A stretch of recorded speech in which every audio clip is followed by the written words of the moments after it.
Oke, baik. Bismillahirrahmanirrahim. Assalamualaikum warahmatullahi wabarakatuh. Perkenalkan, saya Saida Zuria, NPM 191102106. Di sini saya akan menjelaskan tentang analisis VAR dengan menggunakan stata. Berikut penjelasannya.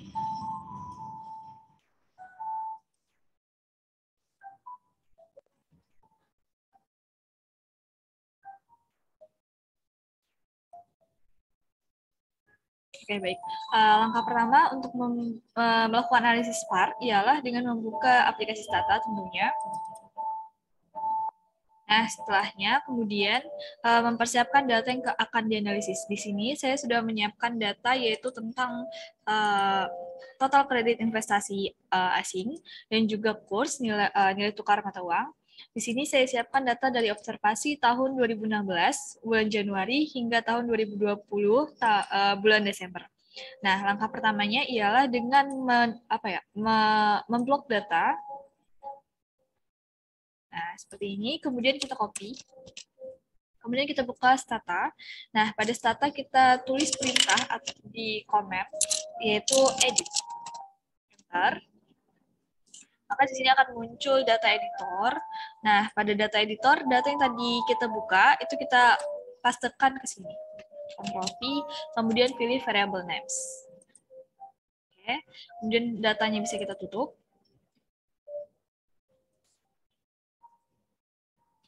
Nah, kemudian setelah datanya kita buka, kita bisa masuk perintah selanjutnya, yaitu dengan perintah get t sama dengan f. Oke, kita copy. Kita masukkan perintah ini pada komen. Kemudian enter. Nah, perintah selanjutnya ialah get new t sama dengan tm 2016 bulan pertama plus t min 1. Kenapa 2016? Karena observasi pertama kita dimulai dari tahun 2016 bulan Januari. Kemudian enter. Nah, kemudian kita buat format baru yaitu format persen TM NEOT gitu. Kita paste dan kita buat. Selanjutnya kita masukkan lagi perintah yaitu tset new t. tset new t. Nah, di sini terlihat ya time variable-nya yaitu new t dari tahun 2016 hingga tahun 2020. Nah, kemudian kita buat karena ini merupakan time series, kita masukkan two-way perintah pada komen yaitu two-way TS line karena time series dan kita ingin grabnya berbentuk line garis gitu. Kemudian kita masukkan variabel pertama kita. Variabel pertama kita adalah total kredit investasi dan juga kemudian variabel keduanya adalah kurs seperti itu. Nah ya. Kemudian kita enter. Nah, kita tunggu sebentar. Nah, di sini ini memunculkan data. Yang biru adalah total kredit investasi, kemudian yang merah adalah kurs. Kemudian grafnya bisa ditutup. Kita masukkan perintah baru, yaitu defuller.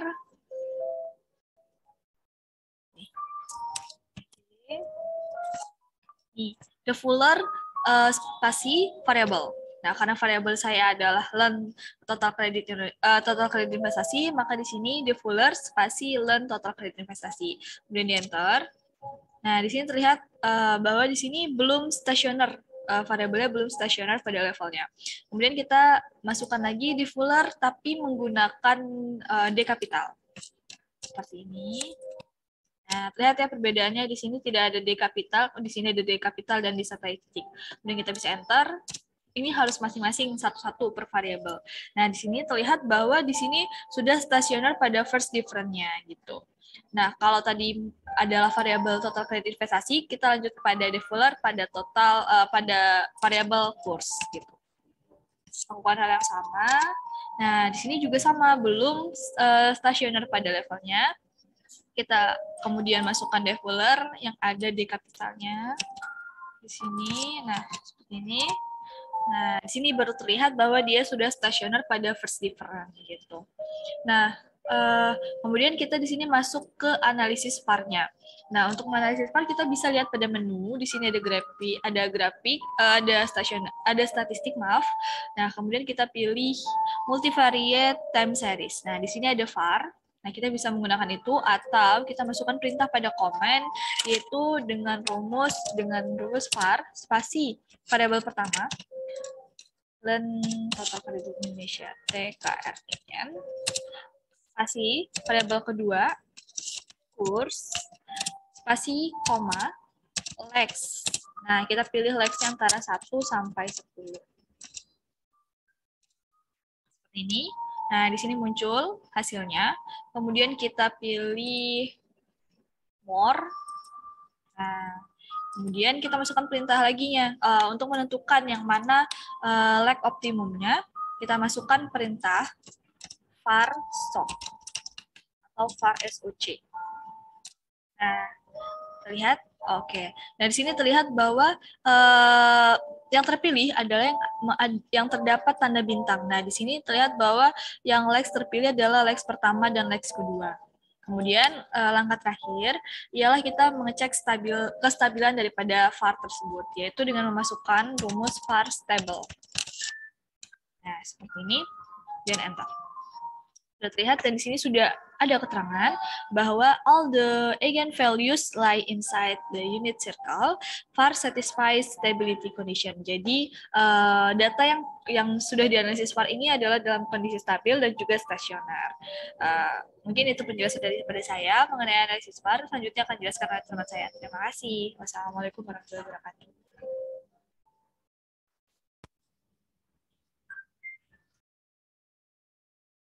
Assalamualaikum warahmatullahi wabarakatuh. Nama saya Lady Luciana dengan NPM 1911021010. Di video kali ini saya akan menjelaskan mengenai metode ArcGIS dalam aplikasi Stata. Metode ini merupakan metode untuk peramalan atau model forecasting time series sesuai dengan konsepnya bahwa metode ini berfokus pada analisis perentetan data yang sekuensial terhadap waktu. Metode ini sering digunakan dalam penentuan kebijakan agar lebih efektif. Untuk langkah pertama, kita mengatur dan mengecek data time series terlebih dahulu dengan ini saya sudah punya di filenya, kita execute. Kemudian kita mengecek apakah data yang akan saya teliti sudah ada pada folder yang tepat, yaitu di data D, semester 6, tugas akhir Ecomed. Dan ini untuk membuat log file hasil, kita execute. Dan ini merupakan data yang akan kita olah nanti. Kita cek apakah terdapat masalah di Stata atau tidak. Dan seperti dilihat pada layar bahwa data tersebut tidak mengalami masalah. Kita lanjut untuk melihat data yang ingin kita olah.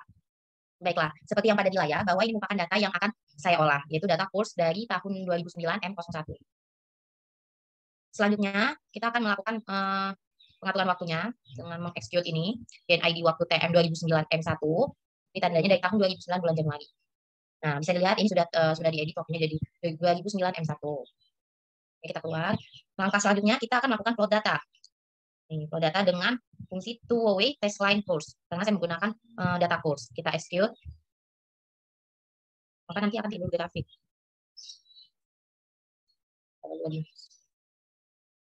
Nah, ini dia grafiknya bisa dilihat pada layar bahwa terjadi perubahan kurs rupiah terhadap dolar Amerika Serikat dari tahun 2009, ini dari tahun 2009 sampai dengan tahun 2011. Ini kan sebelum 2012 nih, naik 2011. Ini menandakan bahwa ada penurunan di sepanjang tahun tersebut. Dan pada tahun 2012 sampai tahun 2021 itu mengalami pelemahan atau depresiasi. Hal ini dapat dilihat dari peningkatan grafik. Ini terjadi karena beberapa faktor. Salah satu faktornya adalah pandemi COVID-19. Oke, kita keluarkan kembali. Selanjutnya kita akan melakukan uji stasioner ke area ARCS. Ini dimulai dari basic A5. Jadi kita melakukan uji stasioner karena ARCS ini dimulai dari basic A5. Nah ini, dengan menggunakan fungsi default course. Kita execute. Nah, ini dia hasilnya. Bisa dilihat pada layar bahwa hasil yang diperoleh p-value-nya adalah 0,8347. Di mana ini artinya menolak H0 dan tidak stasioner. Selain itu nilai tes statistiknya sebesar 0,745. Oke, lanjut kita akan, karena ini dipastikan tidak stasioner, maka kita lanjut melakukan pengujian first difference. Gunakan fungsi default decrease. Kita execute. Nah, ini keluar hasilnya. Bisa dilihat pada layar bahwa hasil yang diperoleh adalah 0,000, yang berarti bahwa ini nilainya kecil. Dan selain itu, nilai tes statistiknya min 13,295 itu lebih besar daripada nilai 1% statistical value, 5% critical value, dan 10% practical value. Ya berarti data kurs ini stasioner. Karena ini juga kan 0,000 yang lebih kecil dari 0,05. Jadi datanya stasioner. Lanjut. Kemudian selanjutnya ini kan udah dia. kita melihat model A5-nya dengan ACF dan PACF. Untuk mengidentifikasi berapa OGA MA, kita menggunakan fungsi AC decurs. Ini kita execute. Nah, bisa dilihat pada layar bahwa AC itu OGA MA-nya 0. Dan yang kedua menggunakan PAC decurs, ini kita execute. Execute. Nah, dilihat pada gambar bahwa OGA-nya paling maksimal adalah 2. Sehingga kita selanjutnya melakukan estimasi A5 course. Pada tahap ini A5 pertamanya 2, 1, 1, 0. Salah, maaf, kita execute. Selanjutnya kita melakukan 1, 1, 0. Wah, 0. Oh, diedit tadi pengisiannya. Kita execute. Oke. Selanjutnya adalah 0, 1, 0. Kita execute. Nah, dari 3 hasil yang kita lihat tadi bahwa model A5 010 tidak dapat digunakan sehingga hanya A5 210 dan 110 yang bisa kita bandingkan. Lalu berikutnya kita melakukan penentuan untuk lanjut ke model ARCH untuk melihat model A5 terdapat heteroskedasitas atau tidak. Untuk melihat apakah terdapat heteroskedasitas atau tidak. Nah, didapatkanlah hasil ujinya seperti ini. Nah, dapat dilihat hasilnya sebagai berikut. Kita akan bahwa log P-nya 1 dan P-value-nya kurang dari 0,05. Hal ini menunjukkan bahwa ada heteroskedastisitas sehingga model A5 saja tidak cukup dan dilanjutkan dengan model ARCH. Sekarang kita masuk model ARCH. Pemodelan ARCH ini terdapat 2 model. Model yang pertama adalah kesamaan ARCH dan model kedua ditambahkan spesifikasi model A5-nya. Kita lakukan ARCH course, ARCH 1 strip 1, A5 011. Kita execute.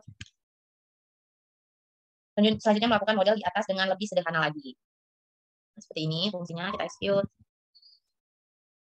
Bisa dilihat hasilnya.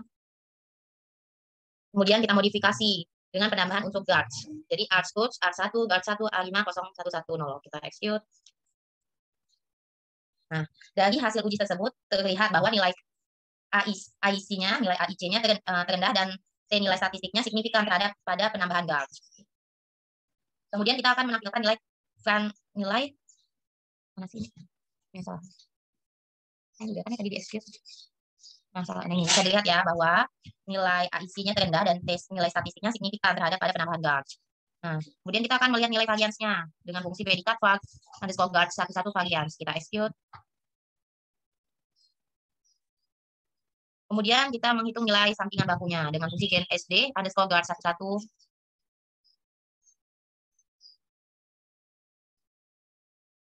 Oke, selanjutnya kita klik lagi ini. Nah, dapat dilihat pada gambar bahwa grafik ini merupakan prediksi nilai simpangan baku dari dalam observasi dengan cakupan di dalam maupun di luar observasi. Nah, untuk yang di luar observasi, kita dapat menambah luas areanya dengan melakukan penambahan, kita klik aja testpen, add 5. Ini sama dengan menambah 5 nilai lagi. Oke, kita bisa lihat nanti di data editornya bahwa sudah terjadi perubahan. Nah, sudah menambah 5 karena kita menggunakan tadi.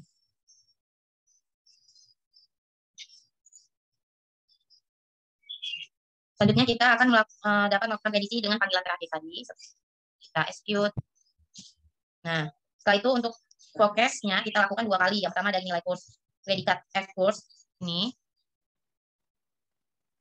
Kita execute. Kemudian selanjutnya untuk simpangan bakunya dengan dibagi ragam, dengan bagi ragam simpangan bakunya. Oh, ini kenapa dulu? Oke, dan yang terakhir untuk melihat simpangan bakunya kita dapat melihat dengan fungsi bro, kita execute. Nah, ini dia bisa dilihat bahwa di sini dari data di sini sudah ada penambahan 5 ruangan yang diperkirakan untuk data selanjutnya di luar observasi.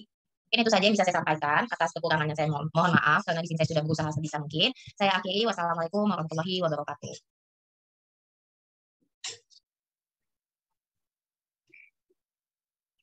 Baik, saya Nabila Syifa dari 19.10.2022 akan melakukan praktikum terkait dengan Error Correction Model atau ACM.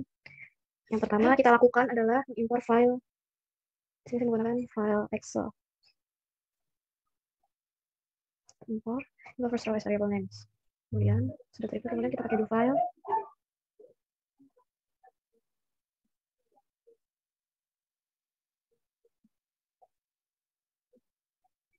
Nah, di sini setelah kita import, kita setting data dulu.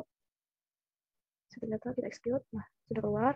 Di sini menggunakan panel variable cross section dari tahun 1990 sampai 2010. Kemudian kita akan menguji stasionaritas test dependent. Kita execute. Nah, di sini bisa kita lihat bahwa number of panel 5 dan number of period 21. Terus inverse C-square sebesar PVB 0,0 dan statistiknya 99,61. Itu pun selanjutnya. Dan selanjutnya itu kita akan menguji stationaritas independen pertama. Tadi independen, sekarang independen. Pakai the Fuller. Nah, di sini kita lihat hasilnya. Dan kemudian kita akan menggunakan tes independen yang kedua menggunakan the Fuller juga. Kita execute. Nah, ini hasilnya. Berbeda dikit dengan yang sebelumnya. Nah, kemudian kita akan uji dengan kointegration test. Ini sudah ada, kita execute. Nah, kemudian kita akan menggunakan uji regresi common effect. Kita execute. Nah, di sini keluar untuk datanya. Number of observation-nya 105. Probabilitas tadi besar pada F-nya sebesar 0,1482 dan R-square 0,0367 dan adjusted R-square-nya 0,01. Di sini ada model residualnya. Kemudian independen yang pertama koefisien sebesar 0,06, dan independen kedua 0,05 dan konstantanya 0,36. Nah, di sini nilai P-nya lebih besar daripada 0,05. Kita lanjut ke regression fixed effect-nya. Kita execute. Nah, di sini sudah keluar. Probability-nya lebih besar daripada F, sebesar 0,1359. Number of groups-nya ada 5. Dan nilainya 21, average ada 1,0, dan maksimalnya 21. Di sini terdapat F-test step all di sebesar 2,68 dan probability. Dari F-nya 0,0363. Kemudian kita akan lanjut ke tes untuk regression random effect-nya. Kita execute. Nah, di sini hasilnya. Probabilitas C kuadrat itu tidak berubah seperti tadi, 0,1379, while C kuadrat itu 3,96. Sini dapat kita lihat bahwa independen satu koefisiennya seperti tadi, di sini terdapat sigma U dan sigma E. Kemudian kita akan menguji dengan Lagrangian multiplier test. Nah, sini bisa kita lihat nilai P-nya lebih besar 0,05 dan C bar kuadratnya 2,57. Kemudian kita lanjut dengan Hausman test. Ini kita execute. Nah, di sini bisa kita lihat bahwa probability sebesar 0,1359 dan di sini kita lihat juga 0,363. Ini nilai koefisien independen 1 dan independen 2 dan konstantanya. Sini mappingnya. Kemudian kita akan mengestimasi store fixed effect-nya. Kita berikan independen 1 dan independen 2. Nah, sini random effect CLS regression. Kita lihat hasilnya. Nah, P sebesar 0,13. Di sini koefisiennya masih seperti tadi. Nah, nilai P sebesar ini. Kemudian kita akan estimate store random effect-nya lagi. Dan baru kita menggunakan Hausman fixed effect random effect. Kita keluar. Probabilitas besar C kuadrat sebesar 0,5687. Jadi karena ini tidak is not positive driven. Nah, terus kita lanjut ke long term model equation model. Sini kita regress dependen 1 dan dependen 2. Sini kita lihat number of observation, F-nya terus nilai F-nya terus nilai P R square, terus R square, kita lihat di sini. Dan independen satu independen konstantan, dan ini koefisiennya, ini standar error-nya, nilai T, nilai P, dan ini koefisien intervalnya. Kemudian kita lanjut ke safe residual model. Kita execute untuk prediksi pengadaan kesalahan dalam model. Kemudian kita long term model equation model. Kita execute lagi. Nah, sini lihat 0,1359 dan ini 0,03. Ini koefisien dari independen 1, independen 2, dan konstantan. Ini standar error. Boleh sigma U dan E-nya. Jadi taruhnya itu fraction of variance due to. Kemudian ini kita lanjut dengan safe residual model. Lanjut ke long term model equation model. Sini bisa kita baca lagi bersama dengan yang tadi. Kemudian kita ke memprediksi residu ataupun kesalahan modelnya. Ini lanjut kita transformation like model, generate residual, dan kita transformasi dengan model CEFE. Kemudian generate lagi like model LE. Kemudian kita regress dependen 1, dependen 2 dengan short term equation model. Di sini bisa kita lihat koefisien ya, terus ada residual like model CE dan konstanta, independen 1, independen 2. Sini nilainya, dan nilai P-nya. Kemudian kita lanjut ke suatu equation model FE. Sini sudah keluar residual like model FE susah 0,062, itu bisa dapat nilai P. Kemudian kita lanjut untuk residual like model RE. Itu channel lagi. Ini keluar RE susah 0,12, dan ini nilai P-nya susah 0,21. Kemudian sudah selesai untuk error correction model. Di sini bisa kita lihat ada residual model C, E, F, E, dan R, E. Semoga praktikum kali ini memberikan membawa manfaat. Apabila ada kurang, saya mohon maaf. Sekian, assalamualaikum warahmatullahi wabarakatuh. Assalamualaikum warahmatullahi wabarakatuh. Pada kesempatan kali ini kami memenuhi tugas praktikum ekonometrika 2 terkait dengan pengaplikasian model ARMA atau A5, ASGARS, VAR, dan ECM. Nah, saya Nabila Syifa akan mempraktikkan bagaimana menggunakan ARMA atau A5. Di sini saya akan menggunakan indeks harga konsumen untuk Amerika Serikat, dan saya akan memperkirakan nilai untuk tahun 2021 menggunakan model A5 atau ARMA. Nah, ARMA atau Auto Regressive Integrated Moving Average ini merupakan pendekatan yang paling banyak digunakan untuk time series forecasting, ataupun di sini juga untuk memperkirakan dan meramalkan model univariate. Nah, yang pertama kita import data dulu. Di sini saya menggunakan data Excel.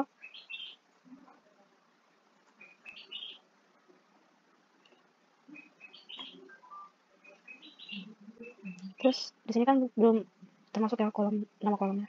Kita klik import first row as variable name. Jadi ada nama kolomnya terpisah seperti ini. Kita klik OK, dan sudah terimport.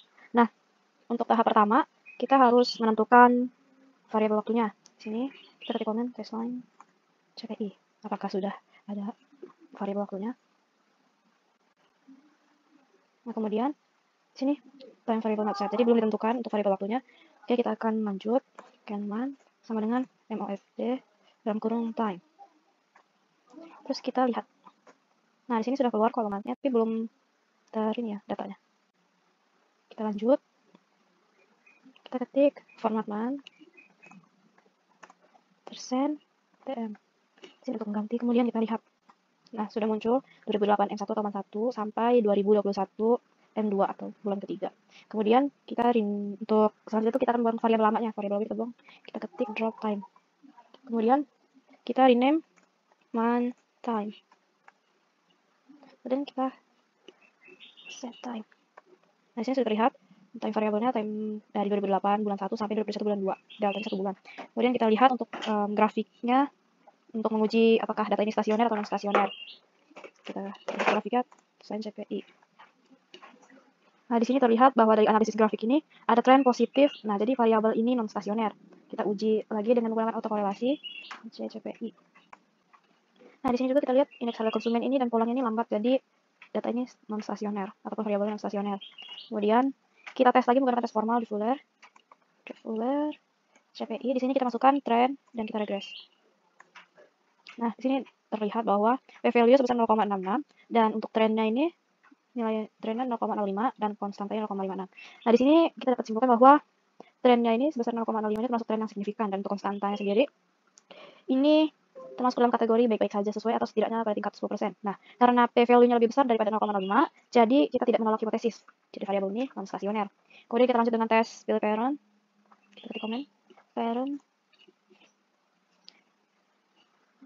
CPI. Kita masukkan trend dan regress. Nah, sini terlihat juga sama seperti tadi. P-value 0,26. Kemudian kita tes lagi dengan derajat tetapi dalam perbedaan pertama atau Fuller D.CPI. Di sini kita nggak pakai trend, langsung di regress saja. Nah, di sini kita lihat bahwa hasil ini kita akan kesimpulannya menolak hipotesis karena nilainya p-value ini lebih kecil daripada nilai 0,05. Jadi variabel dalam perbedaan pertama adalah stasioner. Kemudian kita lihat lagi di Bill parent dan dalam perbedaan pertama parent D.CPI regress. Nah, di sini terlihat juga bahwa nilai p-value lebih kecil daripada nilai 0,05. Jadi pada tingkat signifikansi 5% menolak hipotesis adanya akar satuan. Jadi deret saya stasioner dalam perbedaan pertama.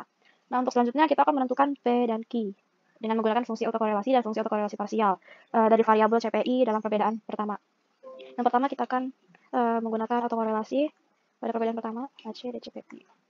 Sini terlihat bahwa area abu-abu ini merupakan tingkat kepercayaan 90-95%, dan kita lihat bahwa urutan komponen dari AR ini yang ini nih, kemungkinan yang ini. karena dia melebihi tingkat kepercayaan.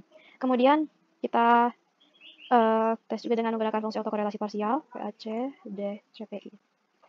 Sama saja seperti tadi, ini area tingkat kepercayaannya, dan ini kemungkinan menjadi komponen MA dari komponen rata-rata. Oke, selanjutnya kita lanjut ke untuk menentukan arimanya. Di sini bisa menggunakan komen ataupun bisa menggunakan dari fitur statistik. Kita cari time series, kemudian arima Armax model, kemudian CP dan variabelnya kita pakai CPI, dan autoregressive ordernya 1, integrated difference algorithm 1, dan moving average order 1. Oke, nah ini keluar setting optimization to BHH-nya. Nah, di sini ada iteration-nya, bisa kita lihat sendiri, dan log-nya sebesar ini.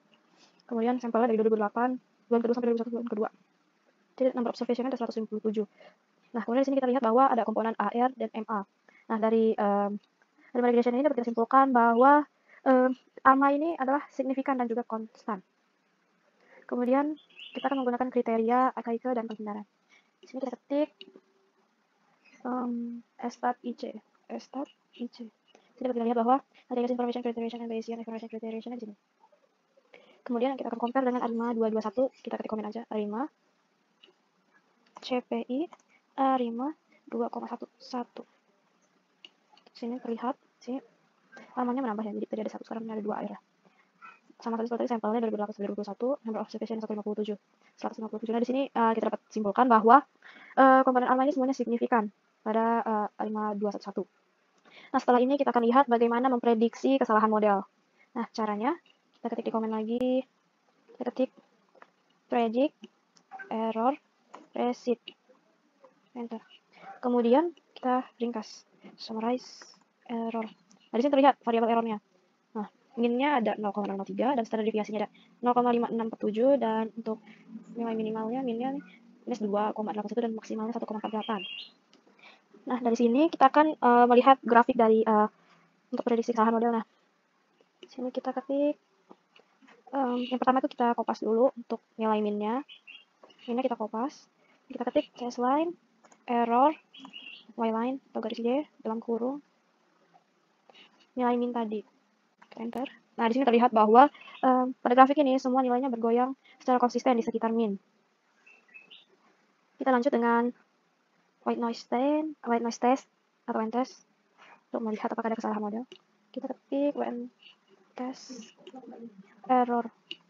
Nah, di sini sudah muncul kan bahwa probabilitasnya lebih besar daripada C kuadrat sebesar 0,9235. Jadi nilai P sebesar 0,9235 ini residunya white noise karena lebih besar daripada 0,5, jadi tidak dapat menolak hipotesis 0 dan dapat dikonfirmasi bahwa tes ini bahwa residunya white noise. Kemudian kita akan uji menggunakan akar terbalik dari polinomial. Kita akan ketik stat. Nah, di sini bisa kita lihat. Nah, ini grafiknya tentang akar terbalik dari polinomial AMA. Di sini ada 3 titik. Nah, titik biru ini atau titik hitam ini yang gelap ini merupakan akar dari AR. Terdapat 2. Nah, dan yang titik putih ini merupakan akar dari MA. Nah, ketiga titik ini terletak di dalam lingkaran. Jadi, ini adalah pertanda bahwa ini pertanda baik dan menandakan bahwa residual saya white noise dan proses stabil dalam stata untuk meramalkan ARIMA model. Nah, jadi dalam ARIMA model ini hal pertama yang perlu dilakukan adalah untuk memasukkan lebih banyak pengamatan, mengingat bahwa indeks harga konsumen untuk Amerika Serikat dan dari pengamatan hingga periode 2021 hingga Februari 2021. Nah, saya ingin memprediksikan sisa tahun ini. Jadi yang harus saya lakukan adalah mengetik komen untuk memprediksikan atau memperkirakan sisa tahunnya. Kita komen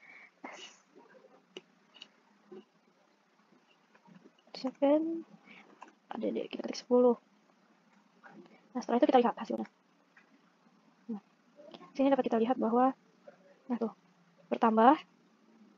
Nih, yang tadinya sampai sebatas pada tahun 2021 bulan 2, sekarang menambah dari 2021 sampai bulan 3 sampai bulan 12.